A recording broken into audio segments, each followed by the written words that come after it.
Parshas Chayei Sara is dominated by the quest for a wife for Yitzchak. But the first part of it deals with the legacy of Sara. And our shir tonight is entitled Avraham and Sara Repair the World. And I found a fascinating passage in Alshikh that deals with the subject of Tikkun Olam. We say in Aleinu, for that reason it's very familiar to us all, L'saken Olam Malchus Shaddai, to repair the world in the kingdom of heaven. And this idea of Tikkun Olam is found in the Kabbalistic literature, and it has been co-opted by other streams within the Jewish world and has taken on a different meaning than its intended one. And I'd like to just elaborate a little bit on the concept of Tikkun Olam, and we'll see how it fits in to our great protagonists in this week's Parasha, Avraham and Sara. So the idea of Olam HaTikkun is that the plan, God's plan for mankind, so to speak, as if to say, proved to be unrealistic. That is to say, the inherent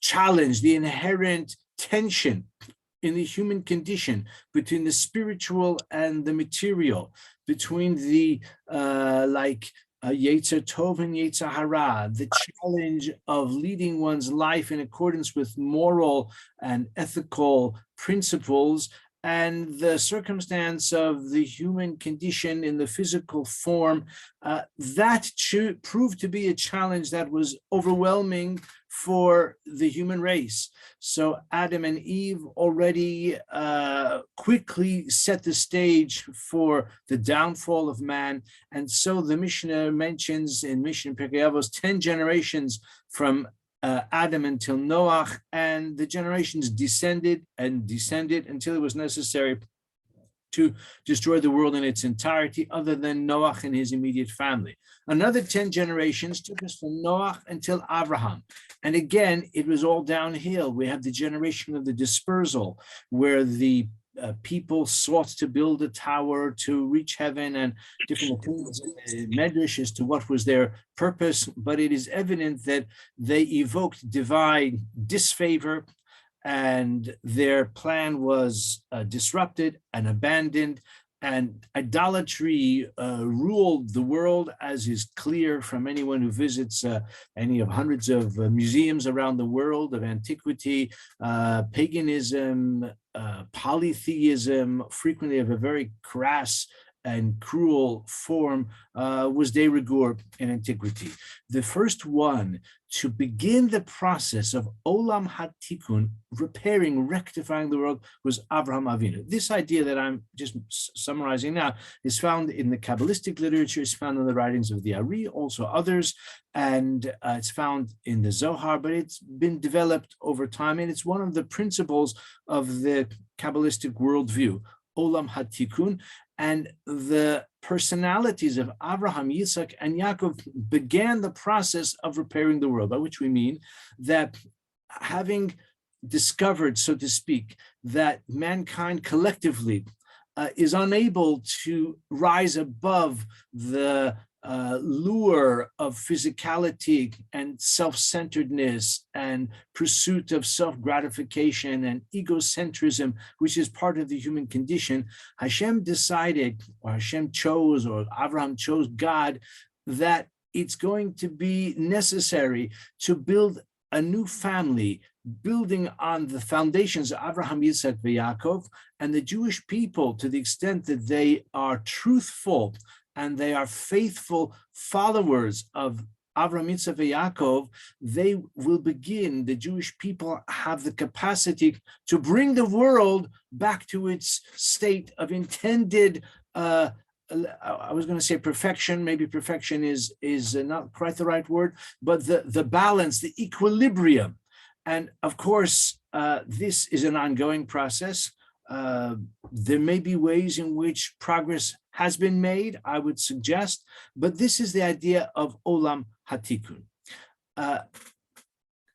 Alshikh makes reference to the, he says, Yadan michachmei ha'emes, ki Avraham v'Sara hema ba'u l'sakein es asher ivsu Adam v'Chava. He takes this to a further level, something that I have not seen before, at least I don't recall seeing it in the Mefarshim. He shows how Avraham and Sara, specifically as a couple, together began the process of rectifying, of correcting the errors and the transgressions of Adam and Eve. And here's where Sarah comes into her own in a way that I haven't seen previously in other Mefarshim. I'm sure it's not unique to Alshikh, but this is where I have seen it. I have not seen it before. And he explains as follows, that, excuse me, he points out a remez to this doctrine, which, as I keep saying, is found in the Zohar, in the Kabbalistic literature. It is not mentioned explicitly that I'm aware of in the Talmud, but he finds a very nice remez to it in the Medrash. The Medrash says, why wasn't Avraham created first? Now, the Medrash here is alluding to another well-known drash. Rashi mentions, Behi Baram has the letters of Avraham, that the world was created for Avraham Avinu. The meaning is, Avraham is the one who began the process of rectifying the downfall of man. Specifically, we have a tradition that Adam was equivocating on the oneness of God, and it says that Avraham was a Gilgul of Adam. So Adam, the first man, he came back 20 generations later in the form of Avraham Avinu. Avraham corrected the fundamental error of Adam, which was a theological error. The oneness of God was reasserted by Avraham. So the Medrash says, why wasn't Avraham created first? Forget Adam. Let Avraham be the first man, Sara the first woman. Take it from there. The world will be in a much better position. The drama and the trauma that followed in the subsequent 20 generations could have been avoided. That's what the Medrash asks. The Medrash says that the reason is, that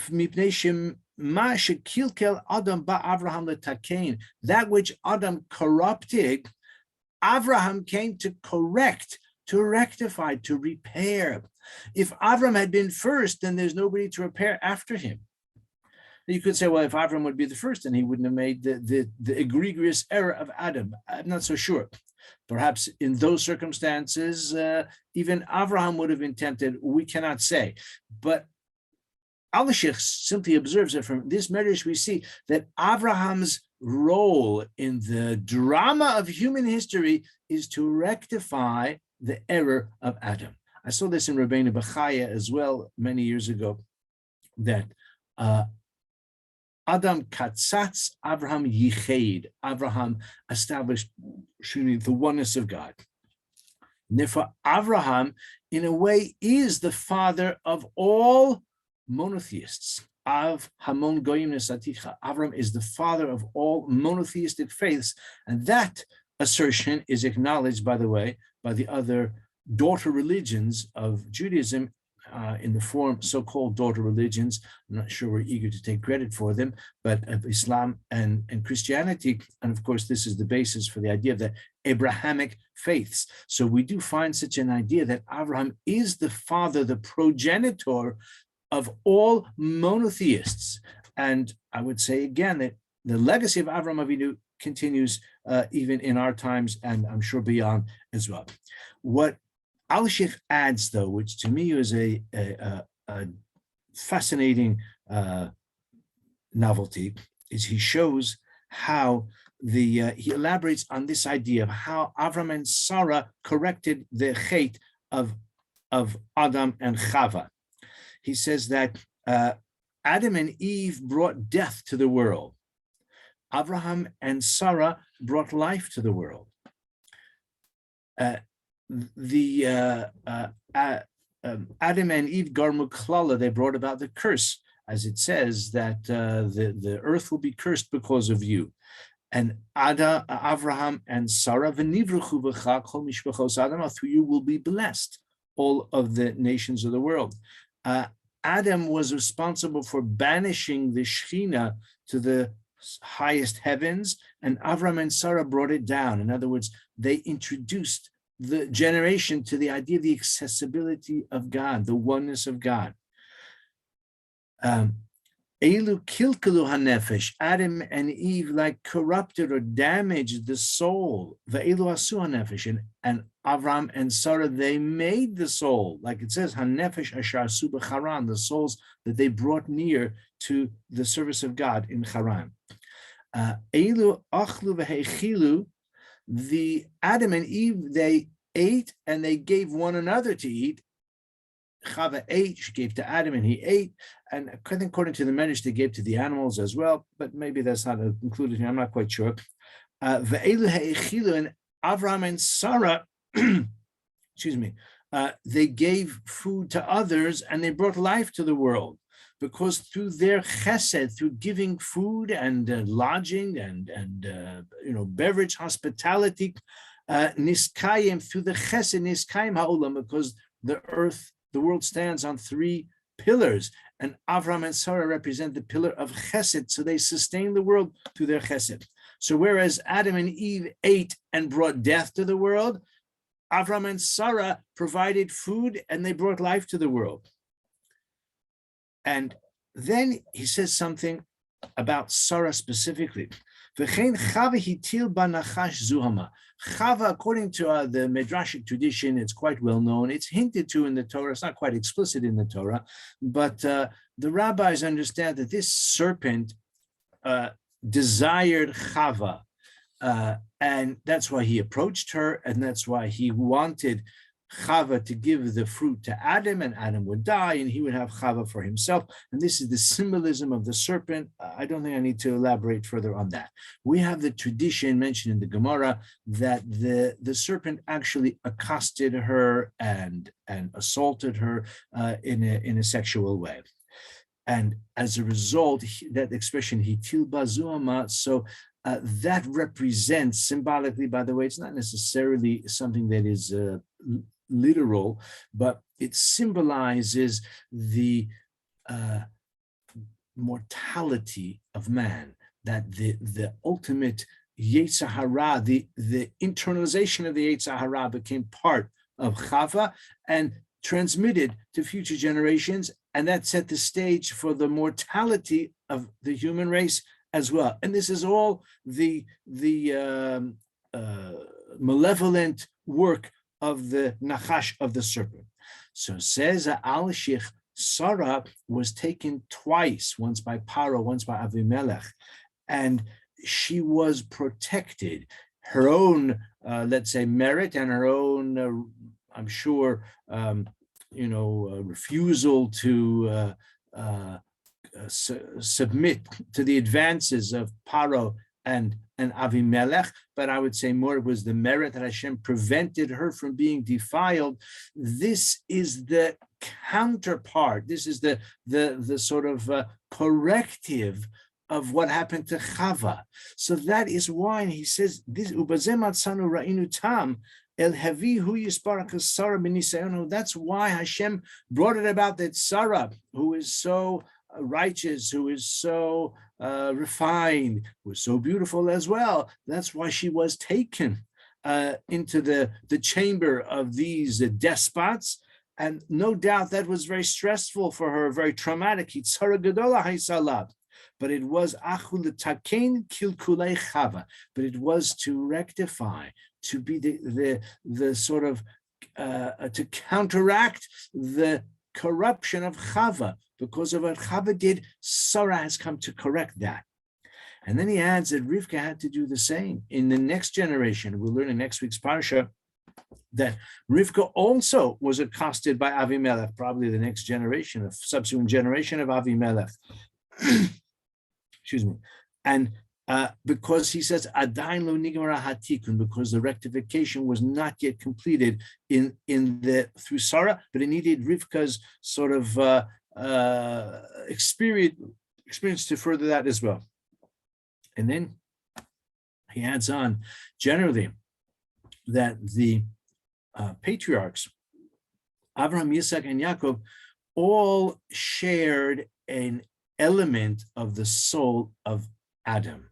The idea of the reincarnation of, not reincarnation, but of transmigration of the soul. I guess it's a form of reincarnation as well. What we call Gilgul doesn't mean only like one person comes back as another person subsequently, but there can be like a nitzotz, a spark of that soul, which is also present in other souls. So he mentions that each of the patriarchs had a connection to Adam in some way, and collectively, Avraham, Yitzchak, and Yaakov began the process of rectifying the downfall of man. And he says later on, he says that is why Sara and Rivka as well were buried in Maras HaMachpelah. It's called Kiryat Arba, Hebron. Kiryat Arba, so Rashi says one of the reasons it was called Kiryat Arba is because of the four pairs, the four couples who are buried in that cave. That's why Avraham knew exactly which cave he wanted, even though he went through a kind of extended negotiations with the people of the town and the municipal authorities, but he knew exactly what he wanted. He wanted the cave of Machpelah, and there were four couples buried there, of whom the first are Adam and Eve. That's why it's called Kiryat Arba, because Adam and Eve are buried there, and their successors were the three patriarchs and their spouses as well, where Yitzchak and Rivka, Yaakov and Leah also were buried there, as well as, of course, Avraham and Sara. And then finally, in this passage, he says that the three things that Chava corrupted were rectified in the three mitzvahs associated with women. Of course, as we know, it's Chala, Ner, and Nida. So he says that these three things, we find out later in the Parasha, Rashi mentions it, that during the lifetime of Sara, there was a light that illuminated her home from Erev Shabbos to Erev Shabbos. Of course, that corresponds to the mitzvah of Hadlakas Haner.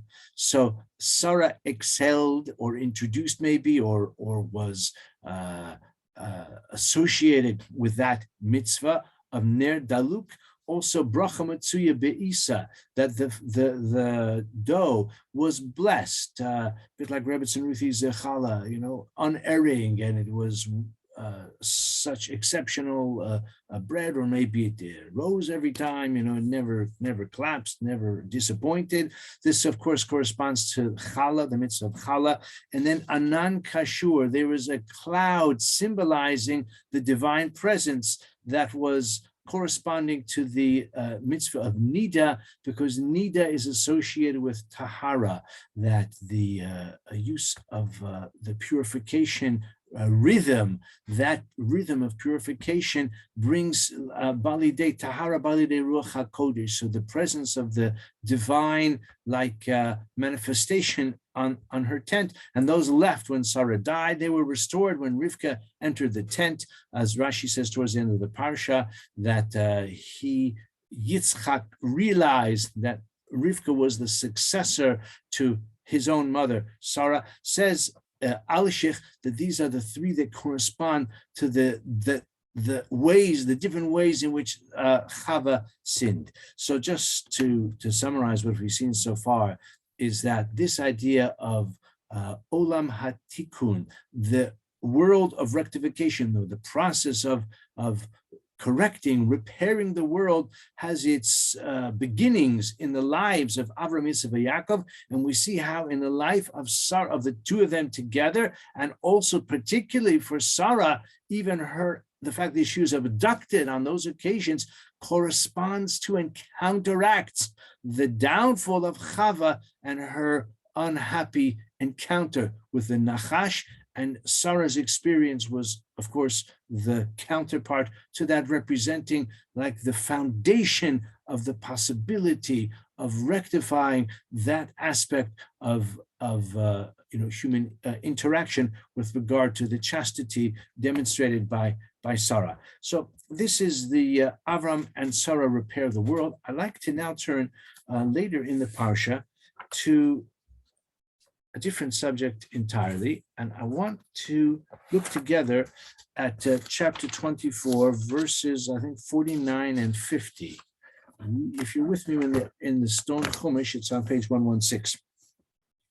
It's, again, chapter 24, Pasuk Memtes 49. So the Eved Avraham has made his way to Haran. He has, I was going to say surreptitiously, obviously by divine providence, he met Rivka. He had already set for himself this, if you like, a challenge or an indicator of who's going to be the right girl. And Rivka clearly has all of those indicators, and the servant of Avraham is convinced that she's the one. And okay, as is very well known, they invite him in. He says, I don't want to eat until I say my piece. Let me tell you what I'm here, why I'm here for, what it's all about. And then he concludes with the words, if you are prepared to perform kindness and truth with my master, tell me. And if not, hagiduli, tell me that as well. Al yaminu al small, and I'll go to the right or the left, meaning I'm here to take Rivka back to marry Yitzchak. If you are amenable to it, if you agree that this is the right thing in accordance with what I've described to you so far, then let's go. That's great. If not, tell me and I'll move on. The matter comes from God. We are unable to respond. In other words, our bechira almost has been taken away. It's so clear, not only clear, but it's not just the evidence. We'll see the distinction that we're getting at. It comes from God. So Alshikh says that regarding the question of human free will and divine providence, he refers to an essay that he wrote in another book. I'm not sure whether the book was ever published. Perhaps it was, I'm not certain. But he says that we have developed elsewhere this explanation or this sort of analysis of the question of what, whether divine foreknowledge determines human actions or not. And he maintains that it does not necessarily, it's not causative in nature. I don't want to go into all the philosophical possibilities, but he says that divine knowledge does not determine, is not causative and does not restrict human behavior. However, divine declaration, if God says something, then it does. He says that and I said I've got an essay on this subject, and that man's actions are not determined, whether for good or for better, as long as the matter has not come out from the mouth of God, so to speak. If it's only in God's thought, then a person still has the possibility of exercising his own free will. So that's what they said over here. So we've got no agency any longer. It's destined. Says Alshikh, quotes an interesting medrash. The medrash says, I'll read you a few short lines of this medrash. The matter comes from God. Says the medrash, where did it come out from God? Where do we find that the matter, proceeded from God? So the first opinion is Mehar HaMoriah Yatzah. It went from Har HaMoriah, Mount Moriah. Where's Mount Moriah? Mount Moriah is the Temple Mount. That's where the Kotel is, and we know very well where Har HaMoriah is. But in terms of the chronology, Har HaMoriah clearly refers to the events of Har HaMoriah, which happened at the end of last week's Parasha. Of course, we are referring to Akedas Yitzchak, but that is still fairly obscure. That's a statement. V'Rabbanan Amrin, the sages say, where did it come out? Where do we find that such a matter proceeded from before God? she shall be a wife to the son of your master, as God has said. Ad kanat to the Medrash. So again, the two opinions. The Medrash says Mehichan Yatsa. The first possibility is Mahar HaMoriah. The second possibility is from these words of Lavan, where actually it's the next pasuk. It's verse 51. Here is Rivka, before you take her and go, Usihi Isha, she shall be a wife, Leven Adonecha, Kashedi Hashem, as God had said. So ask the Alshikh.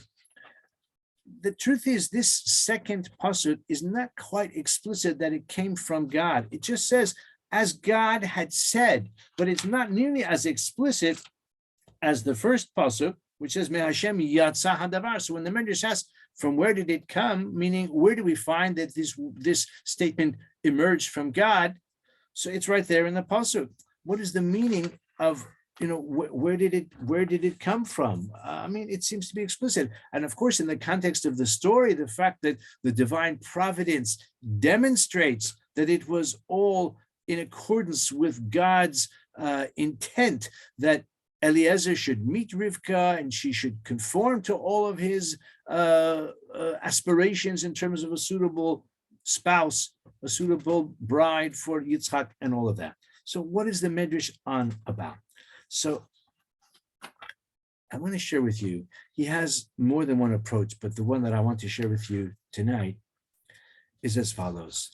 He says that this idea of Har HaMoriah, of course, it refers to the fact that the Torah says towards the end, at the end of last week's Parasha, when Yitzchak has survived his close encounters with the knife, and he is rescued by, again, divine instruction from becoming a burnt offering. So Avraham learns at that time of the birth of Rivka. Avraham was told that Milcah, who was the wife of Nachor, your brother, has born children, and one of them is called Betuel. And anyway, Rivka has come on the scene.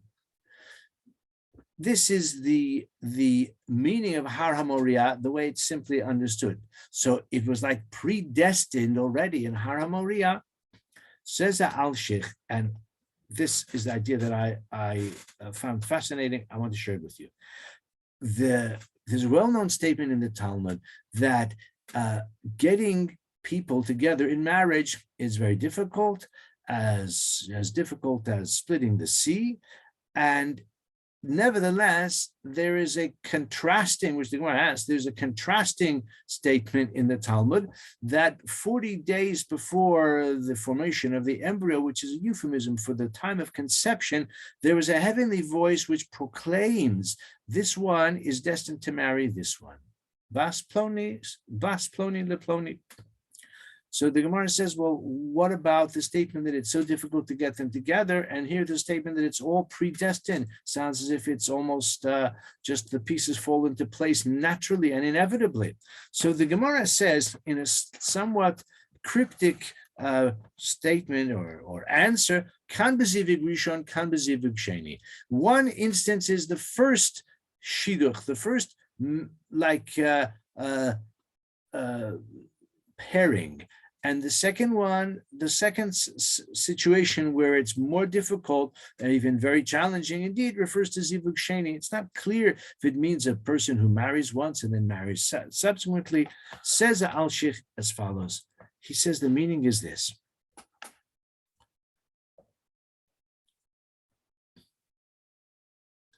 He says this is the correct interpretation in his view. And this is the opinion of the Chachmei HaEmes, of those who are familiar with the esoteric teachings of the Torah, means the Kabbalistic teachings, that when it says this one is destined to marry another one, then it means that they have the potential to marry one another if each of them proceeds along the best possible journey in life. The potential that can be reached by each of the two could lead them and should ideally lead them to meet one another, to be perfectly compatible with one another, to, you might say, experience love at first sight, and they should remain together for the duration of their lives together, perfectly matched with one another. The problem is it doesn't happen that way every time. Perhaps it doesn't happen that way often. The second possibility is lefi ma'asav, in accordance with his deeds. So he says, Alshikh says that if he is worthy, then he will marry this girl whose destiny was proclaimed at the time of his conception, her conception. If not, if he's not worthy, then she'll be taken by someone else. She'll go to someone else who's more deserving than he. He even uses that expression. He says, "V'im lav ya'aviruha mimeno," they'll take her from him. "V'tinasein la'acher hatov mimeno," someone who is better than him. That is the meaning of the second match in accordance with his actions. The resolution to this conundrum is that the first opinion in the Talmud, when it says that Har HaMoriah, so according to that, the family of Rivka said that Yitzchak was a good guy, but he didn't really achieve the level of perfection that makes him worthy for Rivka until Har HaMoriah, until he was bound on the altar. That was the apogee of his personal achievement. That was a defining moment in his life. After that, he became worthy of Rivka. So therefore, according to the first opinion in the Medrash, when it says "Me'Hashem yatsa hadavar me'Heichen yatsa," it came out from Har HaMoriah. They said that on Har HaMoriah, Yitzchak achieved his what Abraham Maslow called self-actualization, and as a result of that, he's now worthy for Rivka. They are fated for one another, destined for one another. This is the proclamation 40 days before the conception that they are perfectly suited to one another in marriage. But it was only when he achieved that most exalted level of perfection on Har HaMoriah. That's one opinion in the Medrash. The other opinion in the Medrash is that when it says the second opinion is my Har HaMoriah. The second is Hashem. So the second opinion is that it was destined already from when Hashem spoke initially and said Ben Ploni, Bas Ploni Leploni. That according to the second view of the Medrash, the family of Rivka were not trying to say that he wasn't really worthy of her until Har HaMoriah, but rather they were accepting that it was part of the Baskol, part of the divine intent from the very beginning. So just to summarize what we've seen tonight, I'm sorry we've gone over by a couple of minutes, is we spoke about Avraham and Sara repair the world because they are the Gilgul and the Tikkun for Adam and Eve, and in particular in the ways that we've seen how their career, Avraham and Sara, represented the antidote and the corrective to the Chataim, to the downfall of Adam and Eve. And in particular, we saw that even Sara, served as the counterpart, the corrective to Chava and her experience with the Nachash, and Sara therefore was destined to suffer the trauma of spending the night in the company of Paro and Avimelech. But at the same time, she was spared their physical attention, and in this way corrected the chait of Chava in that way. And then we've seen Hashem Yatsa Hadavar, and the chidush is, the novelty is the idea of the Zivug Rishon, Zivug Sheni. Zivug Rishon is according to the divine proclamation that is correct or is achievable only if they both reach their potential. But if that doesn't happen, then it's the Fima'asav, and then it's in accordance with his deeds, whether he's worthy or not worthy. And if he's not worthy, then she'll go to someone else and he'll have to find another wife for himself. And that may be quite difficult. But if they, according to what we've seen tonight, since Yitzchak did achieve his highest level of spiritual perfection when he was nearly offered as a korban on Har HaMoriah, so at that point they realized that indeed it is destined and we have no more agency to try to undermine the divine plan. It's als min hashamayim. So I know it's been a little bit abstruse tonight, but I hope you've enjoyed it. I have found, again, Alshikh with a lot of insight and creative novel ideas as well. I know that I was praising my friend from last year. Well, I'm pleased to say I've got a great friend for this year as well. So thank you to everyone for joining us. And those who are in the vicinity of Kasher, we're going to learn about meditation location after the Kiddush tomorrow. And so look forward to anyone who would like to join us. Please do. And I wish you Shabbat Shalom.